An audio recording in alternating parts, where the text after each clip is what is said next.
అది ఎల్లిఫ్కి ఎల్స్కి ఏంటి అని అంటే డిఫరెన్స్ ఏంటి అని అంటే ఎల్లిఫ్ అనేది కండిషన్ చెక్ చేస్తుంది, ఎల్స్ అనేది కండిషన్ చెక్ చేయదు. ఇప్పుడు ఏంటంటే నెస్టెడ్. ఇప్పుడు నెస్టెడ్ చూస్తే అది చూసినాకో మీకు ఒక క్లారిటీ వస్తుంది. నెస్టెడ్ అంటే ఏంటి? నెస్టెడ్ అంటే మీనింగ్ ఏంటి? నెస్టెడ్ అని ఎప్పుడు చెప్తాం? ఎప్పుడైతే ఇఫ్ విత్ ఇన్ ఇఫ్ అంటే ఏమంటావు? నెస్టెడ్ ఇఫ్ అంటావు. ఇఫ్ అనేది ఇంకొక ఇఫ్ లోపల ఉంటే దాన్ని నెస్టెడ్ ఇఫ్ అంటాం. నెస్టెడ్. నేను ఒక కోడ్ రాస్తాను. నెస్టెడ్ ఇఫ్ లోపల ఇంకో ఇఫ్. ఇది ఇండెంటేషన్. క్లారిటీ ఉందా? ఇప్పుడు నేను కోడ్ రాస్తా, అది మీరు అర్థం చేసుకుంటారు చూడండి. ఇప్పుడు ఏంటంటే if 2 greater than 1 print this is outer if. Okay, this is outer if. ఇప్పుడు నేనేమంటానంటే మళ్ళీ ఒక ఇఫ్ అంటే నెస్టెడ్ ఇఫ్ అంటే ఏంటి? నెస్టెడ్ ఇఫ్ అంటే ఏంటిది? ఇఫ్ లోపల ఇంకో ఇఫ్ కదా, అంతే కదా. ఇఫ్ లోపల ఇంకో ఇఫ్ ఉండాలంటే ఇట్లే కదా, అంతే కదా. ఇఫ్ లోపల ఇది ఇఫ్, ఇది అవుటర్ది, ఇది ఇన్నర్ది, అంతే కదా. దాని తర్వాత నేనేమంటున్నానంటే ఇక్కడ ఇఫ్ రాస్తున్నా 2 greater than 0. ఇక్కడ నువ్వు ఏదైనా రాసుకోవచ్చు. Print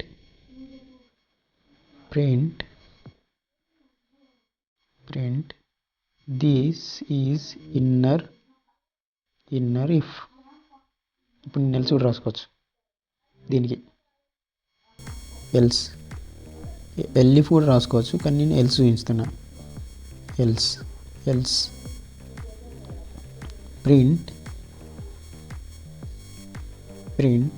this is inner else, అంతేగా. ఇప్పుడు దీనికి నేను అవుటర్ ఎల్స్ కూడా రాస్తున్నాను చూడండి. ఎల్స్ ప్రింట్ దిస్ ఈజ్ ఏంటి? ఇది అవుటర్ ఎల్స్, అంతే కదా. ఇది ఇన్నర్ది, ఇది అవుటర్ది. ఇది ఇన్నర్ ఇఫ్ లోపల ఇంకో ఇఫ్కి మళ్ళీ ఎల్స్ రాసుకోవచ్చు, ఎల్ఇఫ్ కూడా రాసుకోవచ్చు, కానీ నేను ఎల్స్తో మాత్రమే చూస్తున్నాను. ఇదేంటిది? అవుటర్ ఎల్స్గా, అంతే కదా. ఇప్పుడు మ్యాటర్ ఏంటంటే ఇప్పుడు మీరు దీన్ని అందరూ కూడా గమనించండి. ఏమర్థమవుతుంది? మీరు చూసిన తర్వాత నేను చెప్తా, మీకు ఒక క్లారిటీ అనేది రావాలి. మీరు చూసిన తర్వాత అసలు మీకు ఏమర్థమైంది. ఇఫ్ రాస్తే ఎల్స్ రాయడానికి మెయింటైన్ చేయండి. మ్యాండటరీ ఏం కాదు ఎల్స్ రాయడం అనేది, కాకపోతే రాయాల్సిందే. రాయడం అలవాటు చేసుకుంటే మంచిగా బాగుంటుంది అన్నట్టు. గమనించారా ఏమన్నా కొత్తగా ఏమన్నా? ఇప్పుడు నేను చెప్తా, చూసారు కదా. ఇప్పుడు ఏంటంటే ఒక ఇఫ్ లోపల ఇదంతా ఇది ఇఫ్ లోపల ఏమున్నది? ఇదంతా ఇఫ్. ఇంకొక ఇది ఇంకొక ఇఫ్ అంటే విత్ ఇన్ ఇఫ్ లోపల ఇంకొక ఇఫ్ ఎలా ఉందని చెప్తున్నావు బ్రో అని అంటే ఇక్కడ ఇండెంటేషన్ ఉన్నది, అంతే కదా. ఇదంతా ఏమవుతుంది? ఇదంతా ఏంటిది? ఇదంతా ఏంటిది? బాడీ ఆఫ్ ఇఫ్, అంతే కదా. ఇదంతా ఇఫ్ లోపల ఉన్నది కాబట్టి ఈ 3 లైన్స్ ఇవి. ఇదంతా ఇఫ్ లోపల ఉన్నది కాబట్టి దీనికి ఏమవుతుంది? ఇఫ్కి బాడీ అవుతుంది ఇదంతా, అంతే కదా. ఇది తెలుసు. ఇప్పుడు అవుట్పుట్ ఏమొస్తుంది? ప్రతిక్రియ జరుగుతారా మీరు? ఏమొస్తుంది? ఇది ట్రూ అవుతుంది, రెండు ట్రూ అవుతాయి. ఇది ట్రూ అవుతుంది. ఇప్పుడు ఏమైంది అంటే ఫస్ట్ మనకి ఇక్కడ కండిషన్ చెక్ చేసుకుంటే ట్రూ అని వస్తుంది, అంతే కదా. ట్రూ, ఇది ఫస్ట్ కండిషన్ ట్రూ. ఇమీడియట్గా అవుట్పుట్ ఏమొస్తుంది, దిస్ ఈజ్ అవుటర్ ఇఫ్ వస్తుంది, అంతే. తర్వాత ఏమైతే మళ్ళీ బాడీలోకి పోతుంది. బాడీలో పోతే ఇది ట్రూనా ఫాల్సా, ఇది ఇఫ్ 2 > 0 ట్రూ. ట్రూ కాబట్టి విత్ ఇన్ నెక్స్ట్ ఏమవుతుంది, ఇది ఈ స్టేట్మెంట్ ఎగ్జిక్యూట్ అవుతుంది, అంతే కదా. This is inner if, this is outer if, ఇవి రెండు కండిషన్స్ ట్రూ కాబట్టి ఇవి రెండు అవుట్పుట్ వస్తాయని నేను ఎక్స్పెక్ట్ చేస్తాను. మీరు కూడా చూడండి, ఇప్పుడు నేను రన్ చేస్తాను, ఏం చేస్తాను, ఇగో this is outer if, this is inner if రెండు వచ్చిందా, ఎట్లా వచ్చింది అర్థమైందా. ఈ స్టేట్మెంట్ ఎట్లా వచ్చింది, ఈ స్టేట్మెంట్ ఎట్లా వచ్చింది, అవుటర్ ఇఫ్ ఎట్లా వచ్చింది, ఇన్నర్ ఇఫ్ ఎట్లా వచ్చింది అని అర్థమైందా. చూడండి మళ్ళీ ఒకసారి గమనించండి. చూడండి ఇది ట్రూ, ఇది ట్రూ. ఇప్పుడు నేను ఇప్పుడు ఏం చేస్తానంటే కండిషన్ ఫాల్స్ చేస్తా, కండిషన్ ఫాల్స్ చేస్తా. 2 ఏం చేద్దాం, ఫాల్స్ చేయాలంటే ఇక్కడ చూడండి లెస్ దెన్ పెడతా. ఇప్పుడు ఏమవుతుంది, ఈ సందర్భంలో మనకి ఏమవుతుంది, ఈ సందర్భంలో ఏమవుతుందంటే ఇప్పుడు ఈ కండిషన్ వస్తుంది కదా, ఈ కండిషన్ ట్రూనా ఫాల్సా, ట్రూ. ఈ కండిషన్ ట్రూ కాబట్టి నెక్స్ట్ ఇది దిస్ ఈజ్ అవుటర్ ఇఫ్ అనేది ప్రింట్ అవుతుంది. నెక్స్ట్ ఏమవుతుంది, ఎక్కడికి ఎంబటే ఇక్కడ ఇఫ్ కండిషన్ వస్తుందా, ఇది ట్రూ అయితే ఫాల్స్ అవుతుందా, ఇది ఫాల్స్ అవుతుంది. ఇది ఫాల్స్ అయిన తర్వాత ఇఫ్లోని స్టేట్మెంట్ ఎగ్జిక్యూట్ అవుతుందా, ఎగ్జిక్యూట్ కాదు కదా, ఆటోమేటిక్గా ఎల్స్ కండిషన్స్కి పోతుంది, ఎల్స్ కండిషన్ అనేది ఎగ్జిక్యూట్ అవుతుంది, అంతేనా, అంతే కదా. ఇప్పుడు దీన్ని బట్టి అవుట్పుట్ ప్రిడిక్ట్ చేయగలుగుతారా మీరు, చేస్తారు నువ్వు. ఇప్పుడు చూడండి నేను రన్ చేస్తాను, అవుట్పుట్ ఏమొస్తుంది చూడండి, this is outer if, this is inner else. ఇవి రెండిట్లో వచ్చినాయి, అర్థమైంది. చూడండి మళ్ళీ ఒకసారి గమనించండి, ఇది కండిషన్ ట్రూ కాబట్టి దిస్ ఈజ్ అవుటర్ ఇఫ్ అనేది ప్రింట్ అవుతుంది. నెక్స్ట్ ది బాడీలో ఉన్నది కాబట్టి ఈ ఇఫ్ కండిషన్ కూడా చూస్తుంది. ఈ ఇఫ్ కండిషన్ ట్రూనా ఫాల్సా, ఫాల్స్ కదా. ఫాల్స్ అయినప్పుడు ఎల్స్కి వస్తుంది, అంతేగా. ఇది ఇంతవరకు మీకు ఏమర్థమైంది, అసలు ఏమైనా అర్థమైంది ఒక ముక్కైనా, కొంచెం మరి ఎంత కాకుండా కానీ.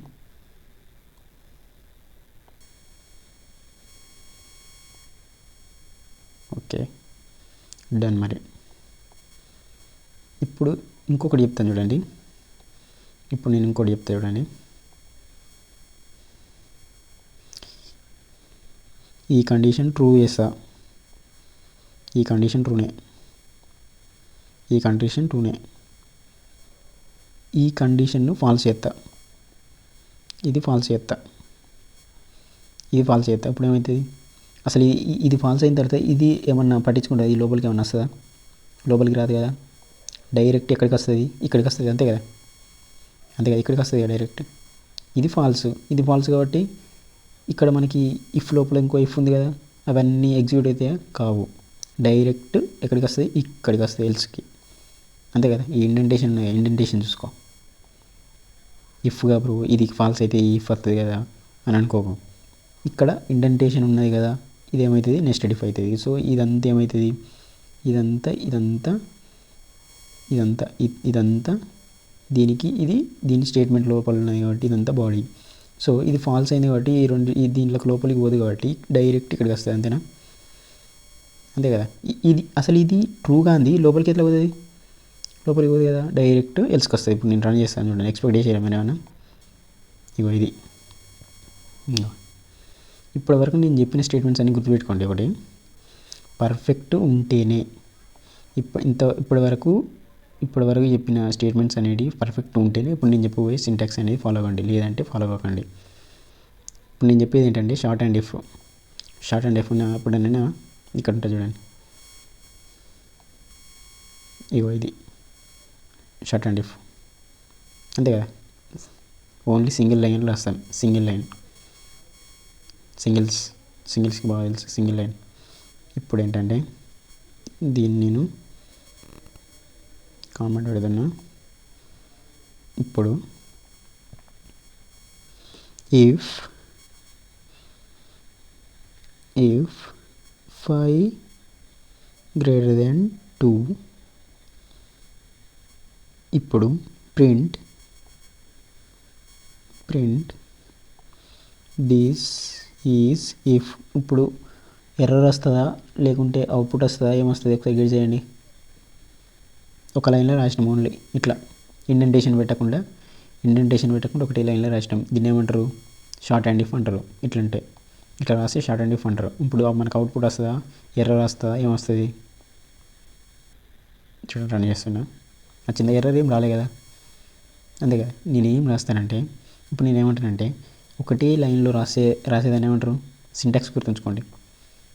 ఈ సింటాక్స్ ఈజీగా ఉందా ఈ సింటాక్స్ ఈజీగా ఉందా? మీకు ఏది ఈజీగా ఉంటే అదే ఫాలో అవ్వండి.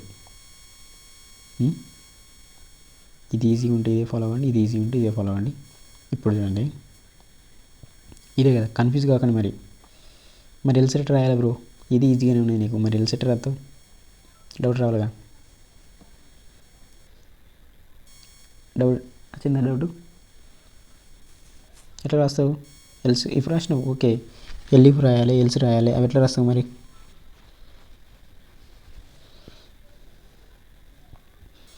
Is it possible to write elif else? ఇప్పుడు నేను దీన్ని ఏమంటున్నానంటే పైన రాస్తా కమెంట్,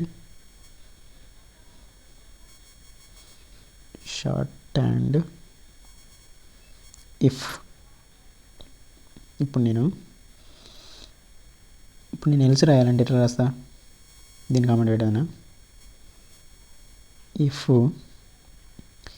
ఇప్పుడు నేను వేరే విధంగా రాద్దాం. ఏ ఈక్వల్ టు 1 ఇట్లా అసైన్ చేసుకుంటున్నా. ఇఫ్ ఏ రాసినాం కదా, బి రాద్దాం. B equal to 3, A less than B. ఇప్పుడు కండిషన్ ట్రూనా ఫాల్సా? కండిషన్ ట్రూనా ఫాల్సా? A less than B, true కదా. మరి దీనికి ఎల్సెట్ రాస్తా బ్రో అంటే, ఇప్పుడు చూడు ఎట్లా రాస్తామంటే ఎల్స్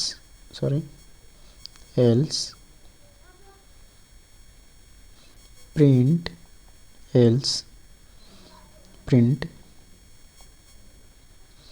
దిస్ ఈజ్ ఎల్స్ అంతేగా. మరి దీనికి కండిషన్ ఎట్లా రాస్తావు బ్రో? దీనికి ప్రింట్ ఎట్లా రాస్తావు బ్రో అంటే సింపుల్, దీని ముందు రాయాలి ప్రింట్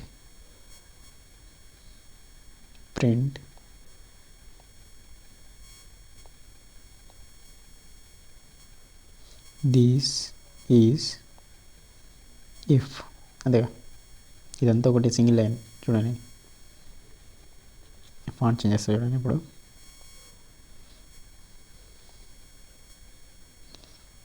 సైజ్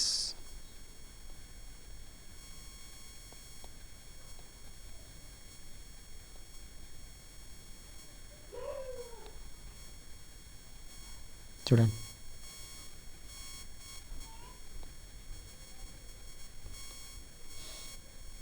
ఇదంతా ఒకటి లైన్, సింగిల్ లైన్.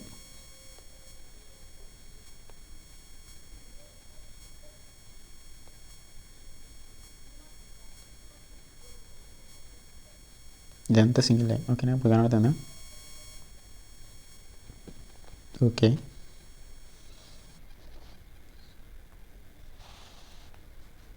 ఎవరికైతే సి లాంగ్వేజ్ వచ్చో వాళ్ళకి టెర్నరీ ఆపరేటర్ ఉంటుంది. 3 ఆపరేటర్స్ ఉంటాయి. టెర్నరీ ఆపరేటర్స్ అనేది ఎట్లా పనిచేస్తాయి, ఇది ఎట్లా పనిచేస్తాయి అన్నమాట. ఇన్ కేస్ ఈ కండిషన్ ట్రూ అయిందా ఫాల్సా? ఈ కండిషన్ ట్రూ అయిందనుకో,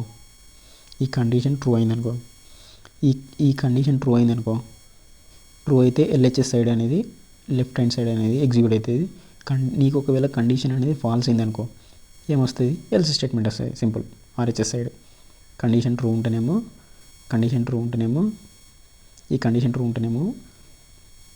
ఎల్హెచ్ఎస్, లేదు అనుకో ఆర్హెచ్ఎస్, ఎల్స్. సింటాక్స్ ఇందులో మరి కాలన్ పెడితే తెలియదు బ్రో అని డౌట్ వచ్చిందా? కాలన్ ఉండదు ఈ సింటాక్స్లో, కాలన్ ఉండదు. షార్ట్ అండ్ ఇఫ్లో ఎల్ఇఫ్ కూడా ఉండదు ఇందులో. మరి ఇఫ్ ఎల్స్ అంతే. ఒకవేళ కండిషన్ ఫాల్స్ అయిందనుకో ఇట్ సైడ్ ఎగ్జిక్యూట్ అవుతుంది, కండిషన్ ట్రూ అయిందనుకో ఇట్ సైడ్ ఎగ్జిక్యూట్ అవుతుంది. LHS RHS, left hand right hand. ఇప్పుడు నేను రన్ చేస్తాను. కండిషన్ ట్రూనా ఫాల్సా? ట్రూ కదా. ఇప్పుడు రన్ చేస్తాను, ఏమొస్తా? This is if. ట్రూ కదా, ట్రూ కాబట్టి ఏమైనా రావాలి, ట్రూ కదా.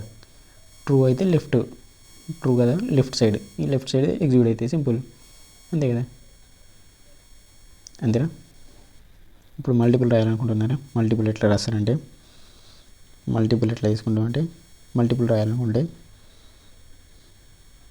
అంటే ఒకటే ఒకటే రాయాలి. లేదు నేను మల్టిపుల్ స్టేట్మెంట్స్ రాయాలనుకుంటే ఫంక్షన్స్ స్టార్ట్ చేసిన తర్వాత అప్పుడు ఆ ఫంక్షన్లో ఉంటుంది అన్నమాట. ఆ ఫంక్షన్ డైరెక్ట్ కాల్ చేసుకుంటే వస్తుంది. తర్వాత ఫంక్షన్స్లో ఉంటుంది అది.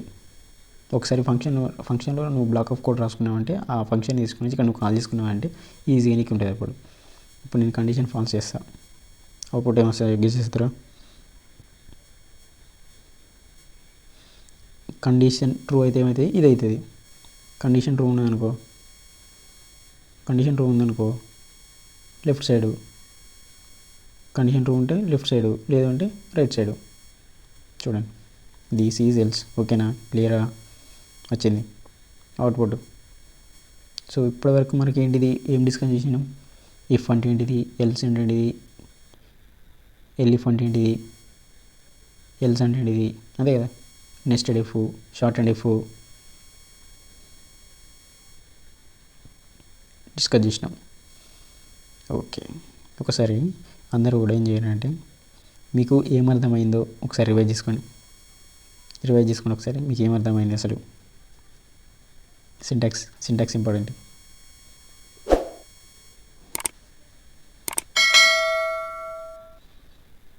Syntax important.